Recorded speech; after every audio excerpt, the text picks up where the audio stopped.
Support comes from Missouri Forest Products Association, committed to sustainable and sound conservation of the state's forests, which support more than 41,000 Missouri jobs, resulting in a $10 billion industry. ChooseWood.com. Welcome to St. Louis on the Air. I'm Don Marsh.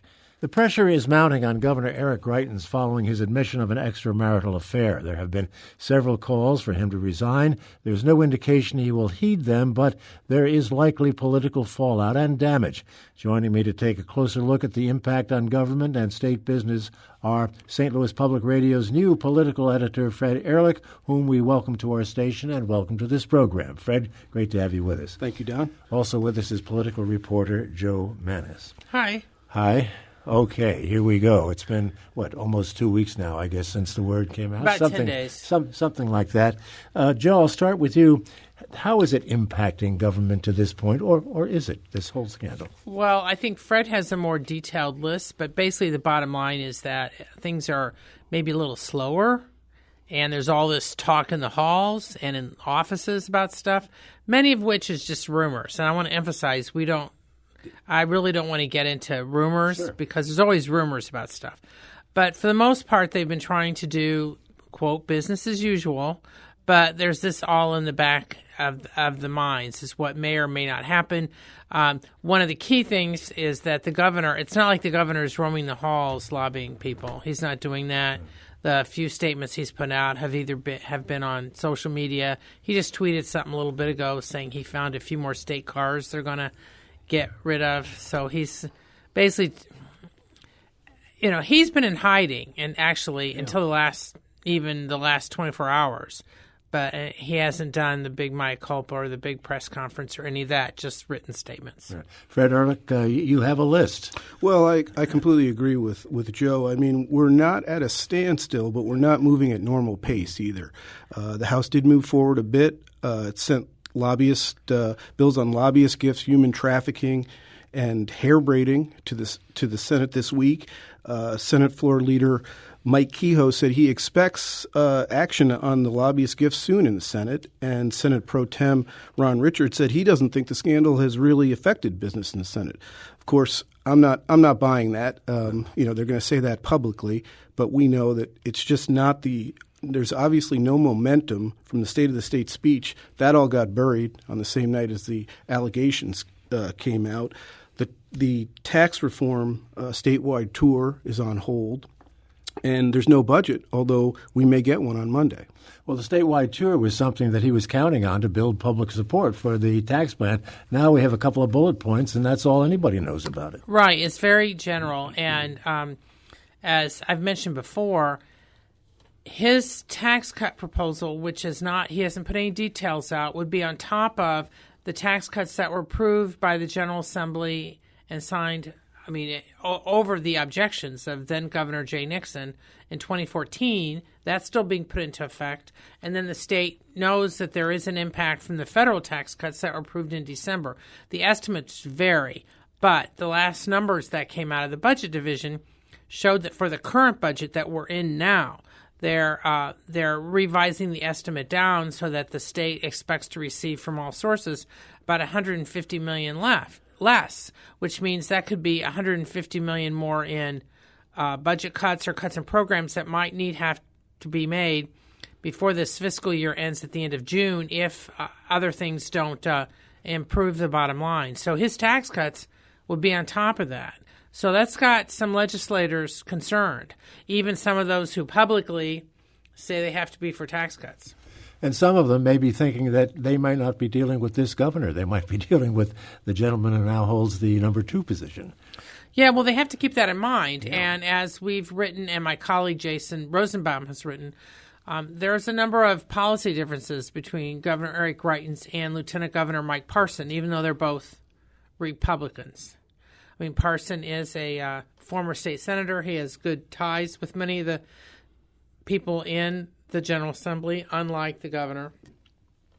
Parson supports the low-income housing tax credit program. There's various things, but that's probably one glaring example where there are differences between the two, which could have an effect on policy, which I think really is the most important thing. It's not so much the People magazine stuff, but the what actually affects people's lives. Fred, are you sensing any momentum building for in the calls for the governor's resignation? Last count I had, 5 Republicans had made such a call. I really don't, and I don't. I know a lot of people may disagree with me, but I just don't see him resigning. It's just this is not his way of doing things. I think he's going to try to move forward. He's in effect boxed in by his own style, I feel. He tightly controlled public appearances, tightly controlled media access. Unlike a lot of political scandals where the official will go on sort of a repentance tour, he's not going to do that, even though I think the public wants it, and he probably should. Joe has seen this from other politicians. Yeah, if you remember Lieutenant Governor Peter Kinder, when the whole thing about the stripper came out in 2012, even though some of the GOP big donors were announcing they weren't going to support him, they wanted to get him to get out of his bid for re-election, they backed his rival.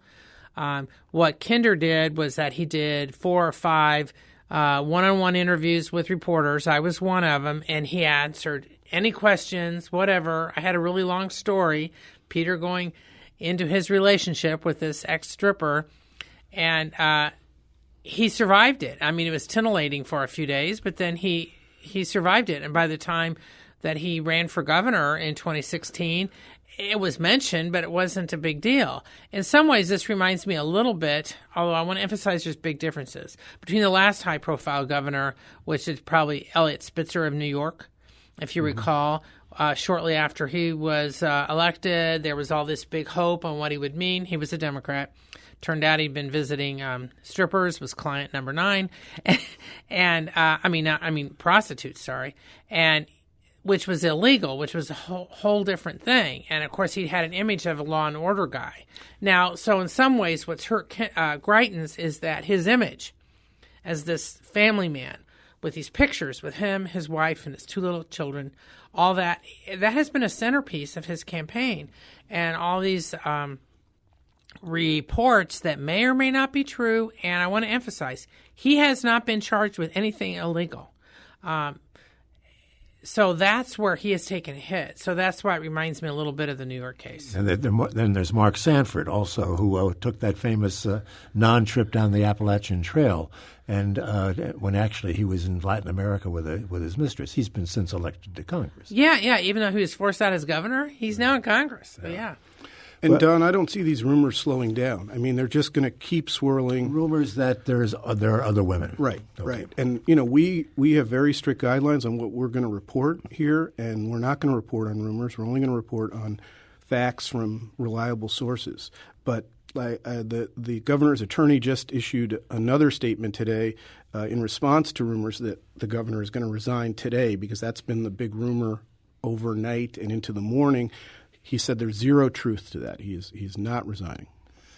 Well, as we pointed out, there are others who have survived this kind of scandal. One thing that comes to my mind, there are actually 2 things I'd want to mention, and we've alluded to one of them, and that is the fact that he has this really bad attitude toward legislators. And this may be coming back to haunt him. There is that he has to deal with, but they can't put pressure on him to resign, really, can they? Well, they can, but unless something else comes out, I mean, he didn't listen to them before, so he's not necessarily going to listen to them now. I mean, I think the fact that he had such poor relationships with the General Assembly is one of the things that's probably hurt his whole agenda, because there weren't people he could go to and say, hey, look, let's do this or let's do that. Mm-hmm. I mean, that's not been Greitens' style. He puts out a big video on Facebook saying, hey, I want to do this. And maybe some lawmakers like that and maybe some don't. I mean, most of his most vocal critics in the General Assembly are fellow Republicans. So now, when he needs support, and he and his wife were on the phone last week calling different people, lawmakers, begging to get behind him. Many of them have been quiet. They're just waiting. But these are not his friends. You can't set yourself up as an outsider, and then when you get in trouble, try to be an insider with these people. Another part of the equation is the fact that this is coming out at a time when the entire nation is having a discussion about relationships such as this, and that would, I think, put a supercharger in any kind of efforts to deal with him in this situation. Yeah, I think, and I mean, I want to make it clear, the specific case that we're talking about took place before he even launched his campaign for governor, and I want to be fair about that. And but again, in this type of environment, especially when you're campaigning as a family values person, that doesn't matter. Right. We must point out for those who don't know that Circuit Attorney Kim Gardner is conducting an investigation, and there are potential criminal charges out there if she chooses to file them concerning blackmail and taking a photo of a person in undress without their consent. Consensual sex is not illegal, but blackmail and the photos like that are. But that's only if the woman comes forward. I mean, what we have is an audio that was circulated by the now ex-husband of what she told him and what she thought was a private setting. I'm not sure if that audio in and of itself would have much value. She would probably have to be willing to cooperate with authorities. I'm not saying if she would or wouldn't. Last time I talked to her lawyer, which was a few days ago, she wants nothing to do with this. She's extremely embarrassed about all the stuff that's come out so far. And so until she's out there or unless she cooperates with authorities, I'm not sure how far any of this is going to go on that point, on those points. Well, Kim Gardner certainly knows who she is. Yeah, of course. Sure. Most of us know who she is. Yeah. I mean, who are involved in the press or whatever. Yes. Yeah. But I would think it's just going to be very hard to build a case if you don't have a cooperative victim. Yes. I mean, you see that in anything. I mean, it's not just in this case. Right. I mean, that's a problem, frankly, in a lot of domestic violence cases. What would you, Joe, what would you be looking for in the next days and weeks ahead in this situation, not with regard to charges, but with regard to the governor and the way he's going to have to kind of come out of this tailspin? Yeah, I mean, I think he missed his best opportunity. Yeah. I will say this. Frankly, and not that they care what I think, but just from a strategic standpoint, okay, this came out late on Wednesday. By Friday, frankly, last Friday, I think he should have been in front of cameras, taken the medicine, maybe even repeated his statement that he and his wife had put out late Wednesday, fielded some questions, and then tried to move on, or then even go into seclusion. Instead, he's been in seclusion all this time. Now he's trying to come out with a little video here or there on an issue thing. That's not going to be enough. If he wants to be effective, he is going to have to get out there, and he's going to have to be willing to answer questions on some of the stuff, even if they're questions that are distasteful. Yeah, he's going to have to do it sooner or later. Yeah, and it just hurts him as far as trying to get out of this tailspin, trying to get his agenda forward. I mean, his national reputation right now is gone. Yeah. But it doesn't mean it couldn't come back, but it could take a long while. A final thought, Fred, in 15 seconds on this? I'm absolutely with Joe. He has to come out publicly to move forward. Well, there it is, 10 days old now, and we're talking about it today, and we'll be talking about it for some time to come, I'm sure. Jo Mannies and Fred Ehrlich, thank you so much for being with us. Great to see you. Thanks for having me. Archive versions of past St. Louis On the Air programs are available for download or podcast at stlpublicradio.org. St. Louis On the Air is a production of St. Louis Public Radio, 90.7 KWMU. Thank you for listening. I'm Don Marsh.